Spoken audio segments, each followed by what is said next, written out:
Okay, here's the project of the weekend. We have a single bowl sink, or underneath, but there's a single bowl sink, and we're going to try to replace all this with a disposal. You can see on the left here, this was the hose I pulled off of here for the dishwasher, but most disposals have a port for the dishwasher to go in. It's a 2-inch Schedule 40 going down through the floor, and it converts to 1.5. So I'm going to keep it 1.5, but I'm just going to convert to 1.5 further down. So I'm going to cut this off down about here, convert it, and hopefully I can do a little bit better job of tidying these pipes up so there's a little bit more room for things. We'll see. And then I, of course, have to put an outlet in because the garbage disposal is not a direct wire. It is a plug-in. So instead of taking that off, I'll just put an outlet there, a GFCI. And the cat wants to play.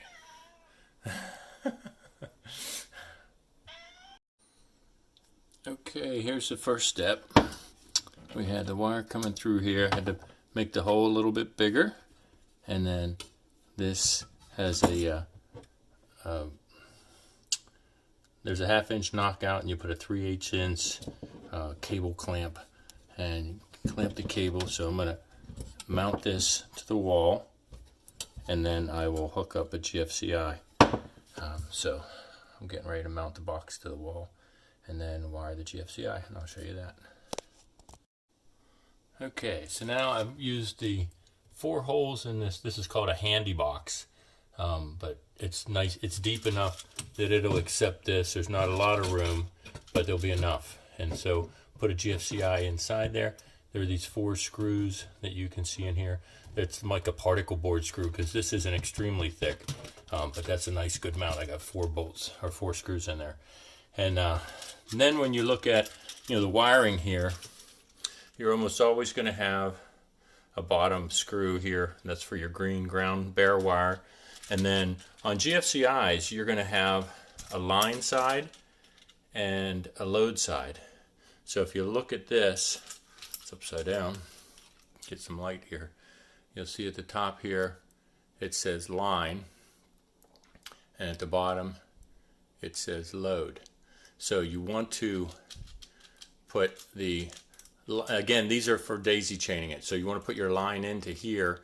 And if you want to have other outlets downstream, you can put them on the load side. So the line in here and then the load side here. So since we're just going to have this be the tail end, this is just going to be the line inside. So that's what I'll mount these to. And I won't mount it upside down. I'll put it this way, but the line side's down the bottom. Okay, so now we have this outlet here. So we want to make sure that we wired it right. And you plug in your electrical tester here. You see there are no lights on. But that's good because the circuit's off. Circuit's not off because of the circuit breaker, but since it's going to be a disposal, we want it to operate off a switch. So turn the switch on. We're hoping we have power, and we do. And those lights mean that it's working right. And to test the GFCI, the ground fault circuit interrupter, hit the test button, you see the power goes off, and then you can hit the reset button, it comes back on. So now we can put the cover on and put our disposal in, make sure that it's going to work before we attack the plumbing. Okay, before we take out all the plumbing, I went ahead and tested this, so make sure we've got enough juice, and the disposal turned on fine. So now we can start attacking the plumbing aspect of things. Okay, here's my philosophy on the plumbing. We're going to try to, the disposal is going to have to be mounted to this, and the back of it will have the exit of the disposal. It comes with a kind of a 90-degree, and we have this is all 1.5 inch solvent PVC Schedule 40, and I'm going to go ahead and use this for the underside of the disposal discharge. And then I'm going to keep this same stack here, but I'm going to convert this a little lower down. I'm going to put my 2" to 1.5" here, and then I'm going to have the same thing up this way, and this is going to go over to the disposal, where the top is going to still have this vent. I don't know if I'll be able to reuse this vent or not, but if not, I've got this piece to go on top, and then I bought a new vent just in case I need to use it. If not, I can return it. So this would still go up top here, and then we still have this, and this whole left side will be gone because we'll be connecting this up to our disposal, the inlet of the disposal. So first thing I'm going to do is cut this 2" pipe down here so that I can take this whole piece out of here. I did buy myself a new tool. It goes to 2 3/8 outside diameter. Hopefully that's what's going to fit around a 2" schedule 40 pipe, so I can cut that out. Okay, so now you see the inside with this bottom cut off. This did snap a little bit, but I still got a nice edge there. I guess it's old and brittle. Nice and open here. It won't be when I put the disposal in, but I wanted to show you how the underside of the sink basket goes in. You know, this isn't bad. Normally you see a lot more dirt here. This is where the putty goes, and you can see all the putty on the old one. So this sat down here, and then underneath this went up. So there's usually a fiber or a rubber washer, and then here's another metal plate, and then this screws on the underside of the basket like that, and then 3 bolts go up through there to hold up in that metal plate to help pull it down and squeeze out all the plumber's putty and make sure you get a good seal around here. So that's how this one works. A lot of them are similar like that. This one even has, these bolts have little slots so you could use a screwdriver. But it didn't come out with too much trouble. And sometimes there's a special tool that you can use for these sink baskets or tub baskets. I happen to have one that allows you to go inside there. This one's usually for tub, this one's usually for sink. This one actually didn't fit in here, so it was a good thing it wasn't too hard to get out. So now I'm going to clean this up and get the disposal set up and then try to start the plumbing. Okay, I don't have my videographer here, but here as you can see it's cleaned up nice. A little bit of staining, but that won't matter. Putty will be there again. This is going to be our new insert, and this is, you're seeing the underside as well. So you're wondering, all right, how the heck am I going to get that on? So you see, this is the fiber washer, and here's the underside, and here's those same kind of screws that'll help pull it down. But the trick here is you see this split washer here. I'm not going to be able to show you taking it off, but there's a split washer right here where you can just spread that apart with a screwdriver, take that off, and then you put it back on when it's underneath. So you've captured it. So it's a little bit tricky, and you need 2 hands, so I'm not going to be able to film me putting this in place. And then you're going to get some plumber's putty underneath of this when you set it down in the sink. And use in abundance. You can always reuse it after it squishes out. You don't want to be short because then you'll get a leak. So that's my advice on that. Okay, here's the setup after I remove the ring. You see when you take the ring out, it actually overlaps a little bit. It's not too hard to overcome. You can see I can even do it with one hand. So again, this is going to be the top. It goes through the sink. This is a fiber washer underneath. Then the metal bracket. Then this clamping device.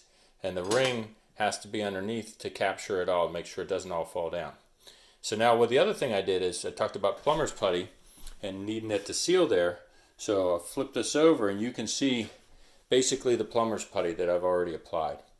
What I'll do is, plumber's putty comes in a container like this. I just used all of it, all the last of it.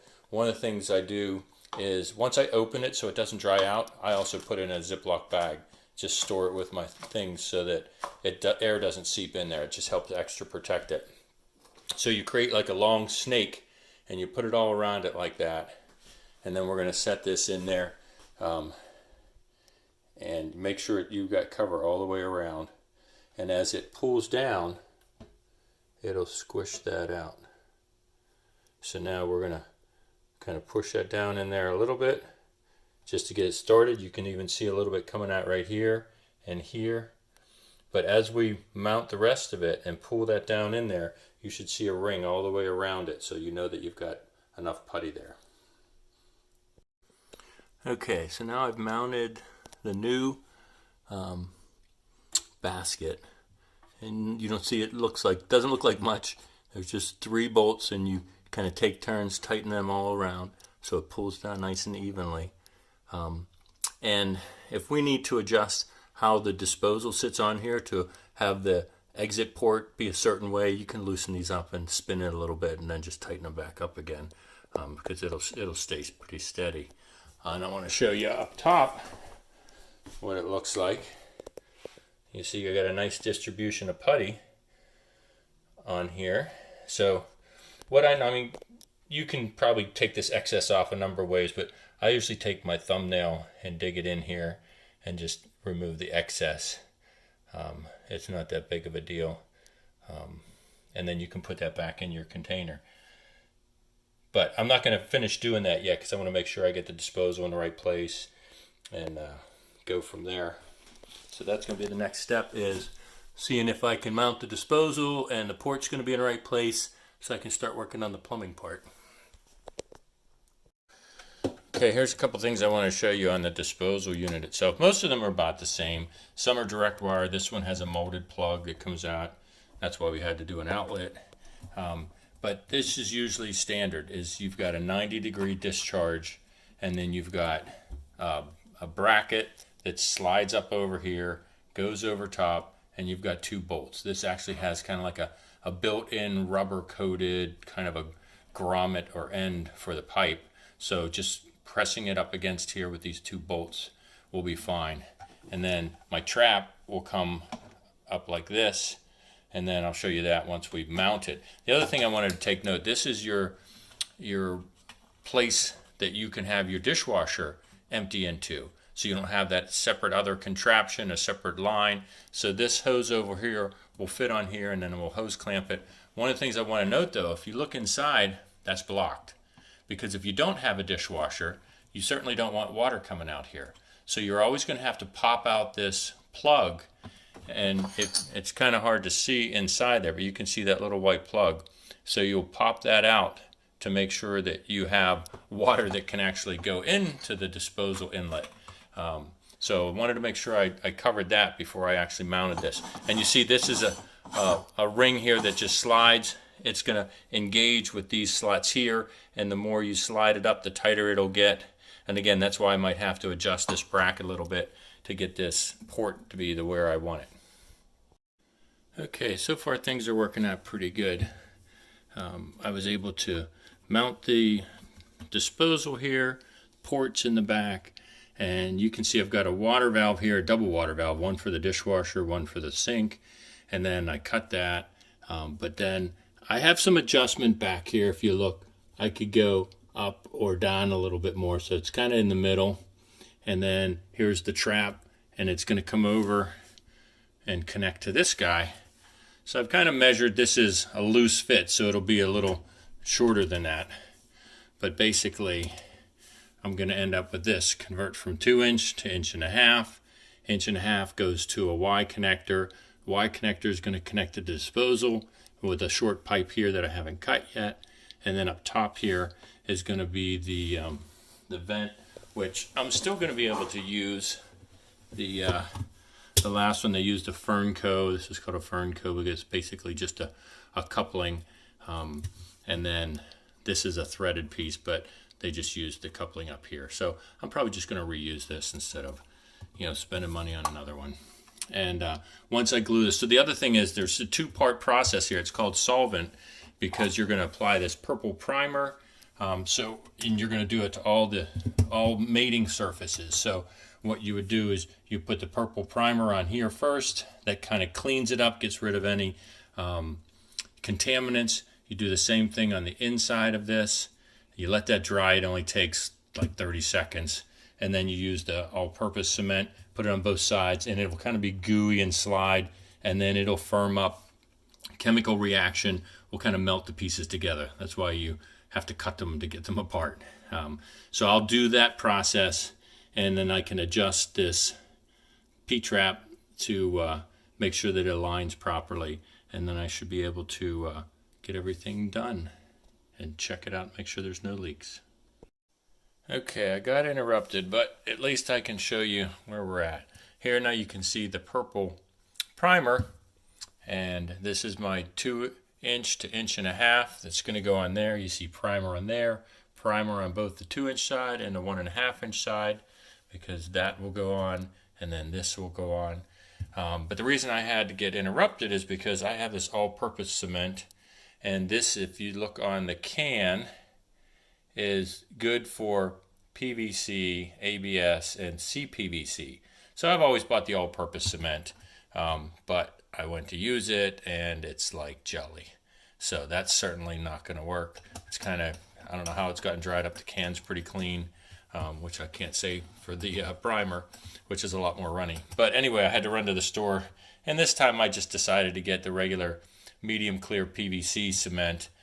Here's what the consistency should look like, and I'm almost solely doing PVC anyway, schedule 40, so I just decided to get this. It's a little bit cheaper. This is like $10, this is like $8, so I figure I'm going to go with the PVC. So now I can actually glue these together, and I'll show you what that looks like once I get some pieces put together.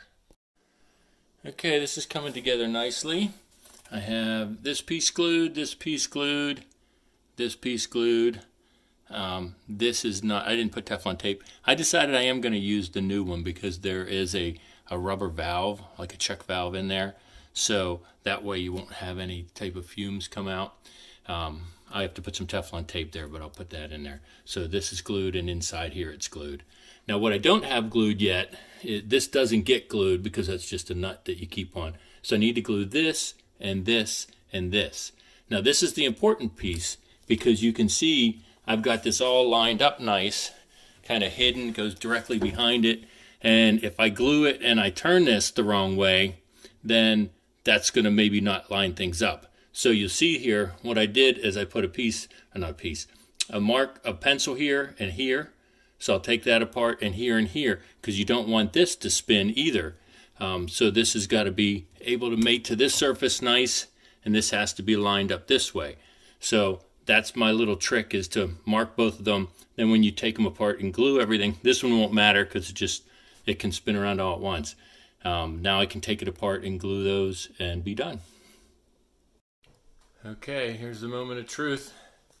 I remembered to knock out where the dishwasher goes in. It's setting, it looks slightly crooked. I don't know why. Just the way that it's sitting there. I've got everything tightened up, everything hooked up. I got Teflon tape on the vent, and I'm ready to test out, make sure we don't have leaks.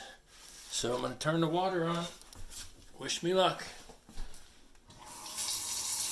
Oh, and you can see I forgot to I pulled off my seal, but I forgot to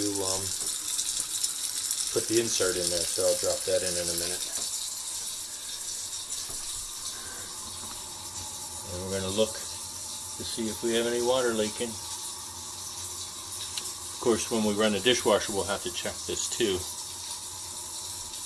So far, no leaks. So I will let the homeowner check it out fully, and keep checking it for the next couple days just to make sure there are no leaks developed, and we'll be good to go. Might as well make sure that it works, right? Yep, so it works. Kind of noisy without the insert on. But this was the Consumer Reports #1 rated disposal. It's got a 12-year warranty. It's a good price, 1.25 horsepower, which is a monster. And it's, oh, there's a magnet I'm supposed to put on there too, so it can grab metal objects so they don't get shredded. So I gotta read the instructions and put that on. But other than that, Looks like a successful project. Only 2 trips to the hardware store.